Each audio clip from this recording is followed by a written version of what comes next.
Olá, sombrios, tudo bem? Antes de começar o vídeo, já peço a você que deixe seu like, se inscreva e compartilhe o vídeo. Gosta do nosso conteúdo e deseja ajudar o canal? Clica no botão de valeu e contribua com o que seu coração desejar ou seja membro. Faça parte do clube de canais, acesse o link na descrição do vídeo e veja qual categoria é mais confortável para você e faça sua inscrição. Também estarei deixando o Pix na descrição do vídeo, caso queira nos ajudar dessa forma. Desde já, eu agradeço. Lord Gautier, o Demônio Vermelho, segunda temporada. O vento frio da serra sussurrava entre as folhas prateadas das oliveiras, trazendo consigo o cheiro úmido da terra arada. O céu pincelado de tons dourados e azulados anunciava o fim de mais um dia de trabalho. Enquanto percorria a plantação, sentia o peso das palavras que meu pai costumava repetir como um mantra. Filho, um guerreiro não pode esperar por tempos de paz, porque o mal e as adversidades não dão trégua. Você pode experimentar momentos de calmaria, mas a verdadeira paz, essa só virá quando você correr na alcateia de Fenrir. Portanto, esteja sempre preparado e desconfie dos longos períodos de sossego. Essas lembranças retornaram à minha mente quando voltei do Paraná, depois de ajudar um jovem mateiro a encontrar seu caminho como cani. A estrada de volta para casa fora longa, solitária, e no silêncio da viagem refleti sobre o peso da responsabilidade que carregava. Havia algo inquietante naquelas palavras do meu pai, um aviso velado, uma verdade que eu não podia ignorar. Ao chegar em Maria da Fé, fui recebido pelo cheiro amadeirado das árvores e pelo frescor do vento que descia das montanhas. Minha fazenda, antes uma terra de gado, agora se erguia como um vasto oliveto, com fileiras e mais fileiras de oliveiras robustas, cujos frutos brilhavam sob o sol poente. O clima dali era perfeito e a produção de azeitonas se mostrava tão próspera quanto qualquer criação de animais. Agora, além de fazendeiro, eu me tornei oleicultor. Eu transformei a fazenda que herdei do coronel Venâncio em um grande oliveto. Na varanda da casa, meu filho Otávio me esperava. Com 13 anos recém-completados, ele já se destacava pela altura e pelo porte firme, parecendo mais velho do que realmente era. Seus olhos carregavam a curiosidade aguçada, um reflexo do sangue que corria em suas veias. Quando o abracei, senti o calor do seu corpo e a força latente que começava a despontar dentro dele. "Como foi a viagem, pai?" perguntou, a voz misturando entusiasmo e um resquício de preocupação. Olhei para o horizonte onde as montanhas se erguiam como guardiãs ancestrais. Respirei fundo antes de responder. "Foi como deveria ser, filho", murmurei. "Sempre há algo nos esperando, seja na estrada ou dentro de nós mesmos." Otávio franziu o senho pensativo.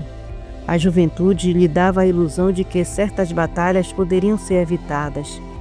Mas eu sabia a verdade, e em breve ele também saberia. Jô abriu mão das caçadas, mas jamais deixou de afiar suas habilidades. Mesmo longe dos combates, treinava com disciplina para não perder o instinto, o olhar atento e a força que a tornava única. Seu foco agora era outro: ensinar Otávio a entender quem ele era e a dominar a fera dentro de si.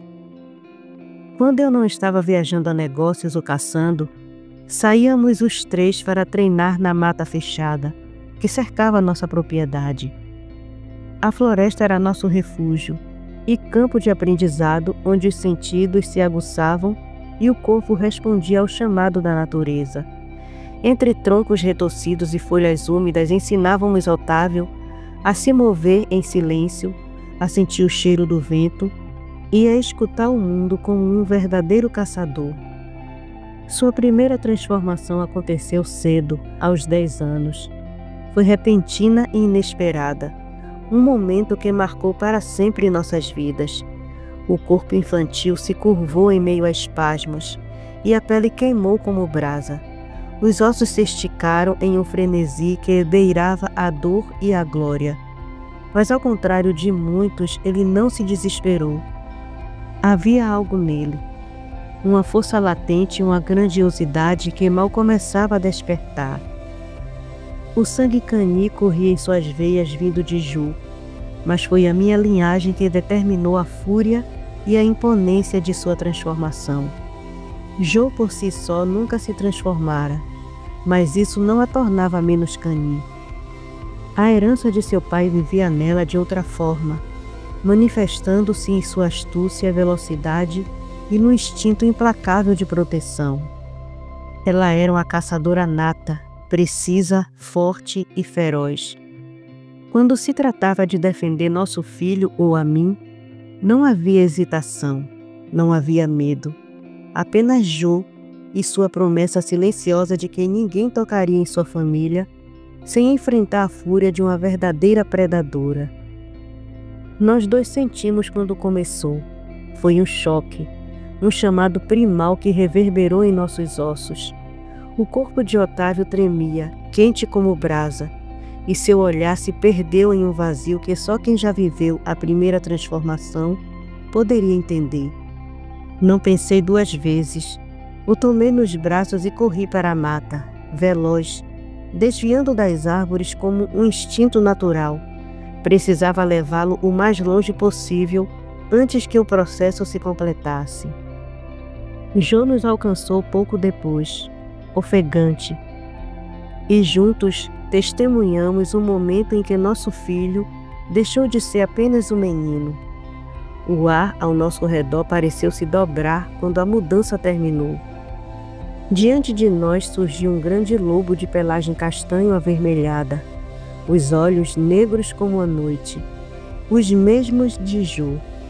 Ele era forte e robusto, e apesar de ter apenas 10 anos, já atingia 1 metro cravado. No entanto, seu porte imponente não escondia a confusão estampada em cada fibra de seu corpo recém-transformado. Ele não compreendia o que estava acontecendo, e a verdade é que nós também não esperávamos que isso acontecesse tão cedo. Havíamos planejado contar sobre sua herança genética mais tarde, quando julgássemos seguro, mas a natureza não espera, e Otávio fora chamado antes do tempo. Jo pousou uma mão firme no meu braço e sussurrou: "Você precisa ajudá-lo, amor. Transforme-se e o guie." Fiz isso sem hesitar. Me despi e deixei que a mudança me tomasse. O ar pareceu crepitar ao meu redor quando a fera emergiu, rompendo a casca da humanidade. Quando minhas 4 patas tocaram o chão, avancei lentamente até Otávio, evitando movimentos bruscos. Seu corpo rígido tremia, os pelos arrepiados pela incerteza do que fazer. Mas aos poucos, com paciência, fui conquistando sua confiança. Não demorou muito até que estivéssemos correndo juntos pela mata, saltando entre troncos e raízes, sentindo o vento gelado bater em nossos rostos como um batismo selvagem. Meu coração pesava e transbordava ao mesmo tempo. A lembrança da minha primeira transformação emergiu com força, trazendo consigo a dor e a fúria. Meu pai biológico não me guiou, me tratou como um animal, me bateu, me forçou a obedecê-lo com violência. Mas então lembrei do meu segundo pai, aquele que me acolheu quando eu era apenas um jovem quebrado. Ele cuidou das minhas feridas, me ensinou o que era ser um verdadeiro lupino e, mais do que isso, me deu seu nome. Agora era minha vez de ser pai. Otávio precisava de mim e eu estaria ali para guiá-lo, para ensiná-lo sobre nossa natureza. Não éramos monstros, não éramos maldição, éramos guerreiros, guardiões dos mais fracos, protetores contra a escuridão. A paz e a tranquilidade nunca seriam nossas em vida, Elas só viriam quando corrêssemos na alcateia de Fenrir, mas até lá lutaríamos. Nós dois dividimos a tarefa de ensinar Otávio. Eu o guiava no caminho do lupino, ensinando-lhe como agir e se portar quando transformado, enquanto Jô lhe transmitia os ensinamentos de um caçador, preparando-o para sobreviver e lutar em sua forma humana. Não escondemos nada dele sobre nossas origens. Ela lhe contou a história de sua família e eu a da minha. Pelo menos era o que eu pensava. Naquela noite, envoltos na penumbra do nosso quarto, sentíamos apenas o calor um do outro e o farfalhar do vento lá fora. Eu acariciava os cabelos de Jô, deixando os dedos deslizarem lentamente por entre os fios escuros, quando a pergunta surgiu quase por instinto. Por que não contou sobre a ordem para o nosso filho? Senti seu corpo enrijecer sob meu toque. Não tem medo que Hansi acabe falando demais? Ou que alguém do seu passado ressurja e ele descubra tudo da pior maneira? Você sabe que o mundo dá muitas voltas e algumas verdades não deveriam ser escondidas. O silêncio que se seguiu foi denso, quase palpável. Ela não respondeu de imediato, mas eu podia sentir a tensão em seus músculos, o peso invisível que parecia pressionar seus ombros. E então, algo que nunca havia presenciado antes, transpareceu em seu semblante. Medo. Jô, minha Jô, que sempre foi destemida, indomável e feroz quando se tratava de proteger aqueles que amava, temia alguma coisa. Abracei-a com firmeza, trazendo-a para mais perto de mim, desejando que meu calor lhe desse segurança. Minha voz saiu baixa, mas carregada de certeza. Parece que a ordem não é algo bom. Mas seja lá o que tenha acontecido, você está segura, meu amor. Nada nem ninguém vai te tocar. Eu não permitirei que um fio sequer de seu cabelo seja ameaçado. Ela suspirou e seus braços se apertaram ao redor de mim, como se procurasse uma âncora no meio de um mar revolto, mas continuou em silêncio. E eu entendi. Se Jô, que nunca recuava diante de nada, não estava pronta para falar, era porque o que havia na ordem era grande, grande o bastante para deixá-la assim. Eu esperei, porque quando estivesse pronta, eu estaria ali para ouvir. 3 anos se passaram, e ainda assim eu não sabia o que realmente aconteceu com Jô, Hansi e Mihai na ordem. O que a fez temer tanto esse assunto, a ponto de evitá-lo completamente?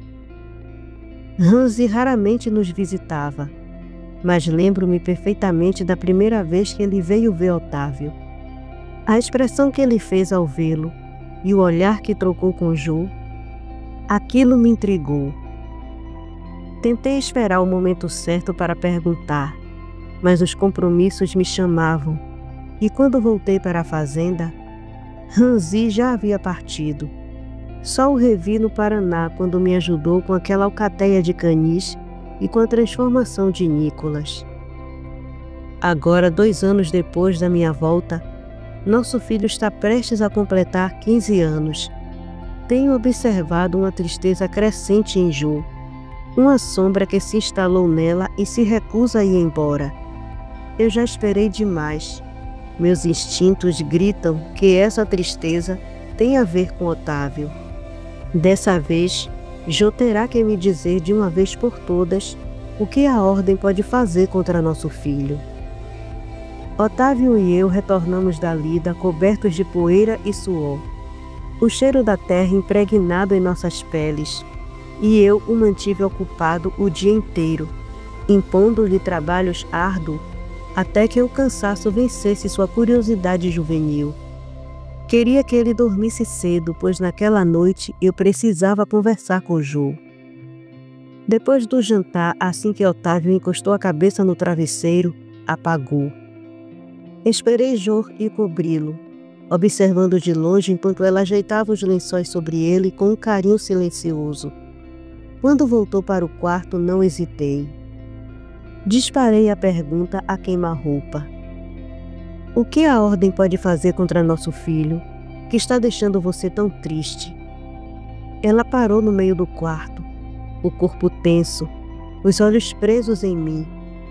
Eu podia ver, eu podia sentir o medo, o peso que ela carregava sufocando-a. Jo, você precisa falar comigo, murmurei, minha voz firme, mas cheia de cuidado. Me contar o que está acontecendo. Ela segurou minhas mãos, os dedos frios, trêmulos, e me guiou até a cama. Sentamo-nos lado a lado. E então, Jo começou a contar a história mais assustadora que um pai que ama seu filho poderia ouvir. Naquele momento, eu entendi o medo dela. Meu pai trabalhava para a ordem. Começou, a voz baixa, mas carregada de lembranças pesadas. Como um cani de sangue puro, ele era forte, um soldado leal aos interesses da ordem, dedicado, implacável, o mais feroz general que já tiveram. Ela fez uma pausa como se precisasse de um segundo para reunir forças antes de continuar. Mas todo soldado da ordem deve entregar sua vida a ela, sem amigos, sem família, sem filhos. Essa era a regra. Meu pai, porém, a quebrou. Quando conheceu nossa mãe. Os olhos de Jo estavam distantes, perdidos em um passado que ainda a assombrava. Ela era cigana da tribo Romani. Minha avó sempre disse que eu me parecia com ela. Quando meu pai soube que ela estava grávida, fez de tudo para escondê-la. Eu, Mihai, que herdou o nome dele, e Hanzi, nascemos gêmeos. Nossa avó ajudou a protegê-la e nos esconder, mas a ordem descobriu. O silêncio que se seguiu foi carregado de dor. Eu apertei suas mãos, incentivando-a a continuar. Como castigo, a ordem deu a ele uma escolha: matar nossa mãe e entregar nós três, ou se tornar um inimigo. Ele se recusou, escolheu lutar contra eles. Fechei os olhos por um instante, absorvendo o peso daquelas palavras. Quando te disse que meu pai escolheu o lado das trevas, Jo engoliu em seco. É porque ele se tornou pior do que quando servia à ordem. Feroz, cruel e vingativo. A fúria que ele antes usava para destruir os inimigos da ordem, ele voltou contra eles sem piedade. O peito dela subia e descia em respirações irregulares. Quando a ordem descobriu onde nossa mãe estava, deram a ela uma escolha: morrer ou nos entregar a eles. Meu pai estava longe, sendo caçado pelos próprios soldados que um dia comandou. Sem alternativa, minha mãe... Jo abaixou a cabeça, apertando os punhos sobre os joelhos. Se entregou. O silêncio que seguiu foi esmagador. Enquanto minha mãe era morta, o líder da ordem, um homem frio e implacável, nos deu um aviso. Quando completássemos 15 anos, serviríamos à ordem. Não havia escolha. Quando meu pai soube da morte dela, enlouqueceu. Cego de fúria, voltou para o castelo, a sede da ordem na Romênia, e transformou sua dor em um massacre. A destruição que ele causou foi inimaginável. Ele matou muitos canis e lupinos naquela noite. Quem sobreviveu ao ataque conta que o sangue escorria pelas escadarias de pedra como um rio, mas quando finalmente chegou ao líder, foi abatido. A segurança do castelo era protegida por 2 vampiros de linhagem pura, os irmãos do próprio líder, mas o mais temível deles era o próprio comandante da ordem, o vampiro mais poderoso dos 3. Após a morte de meu pai, a segurança foi reforçada e a repreensão contra as espécies ainda mais brutal. Muitos lupinos e canis foram esterilizados à força inclusive meus 2 irmãos, para impedir futuras gerações. Eu fui avisada que se um dia engravidasse, não deveria permitir que a gestação seguisse adiante. Deveria interrompê-la o quanto antes. Qualquer falha na missão era considerada traição, e por isso muitos desertaram da ordem.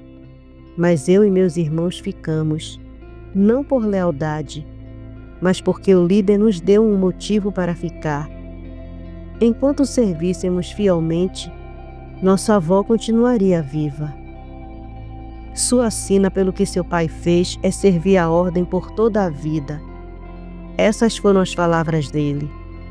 Mesmo sem me transformar como Mihai e Hanzi, fui considerada um cani. A ordem não é totalmente má. No fundo, faz o que nós fazemos, protege as pessoas, mas é severa e cruel, principalmente com os lupinos e ainda mais com os canis. Quando Mihai morreu, voltamos ao castelo e relatamos o que aconteceu. A resposta foi um simples: baixas são comuns na guerra. Nenhuma emoção, nenhuma consideração, nada. Aquilo nos revoltou. Pedimos para sair, mas o líder recusou. Então, quando nossa avó faleceu, fugimos e forjamos nossa morte.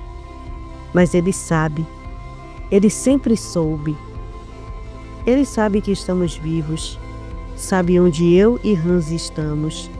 E agora ele está vindo pegar nosso filho porque, como filho de um cani da ordem, ele pertence à ordem. As palavras de Jo me encheram de medo, não da ordem, não de seu líder ou de seus soldados, mas da possibilidade de perder meu filho, meu bem mais precioso. Não permitiria que isso acontecesse. Não deixaria que levassem Otávio nem Jo. Se fosse preciso dar minha vida para protegê-los, eu daria sem hesitar. Abracei Jo com força, sentindo seu corpo ainda tenso em meus braços. Vamos enfrentar isso juntos, murmurei contra seus cabelos. Não vou permitir que nada nem ninguém tire minha família de mim.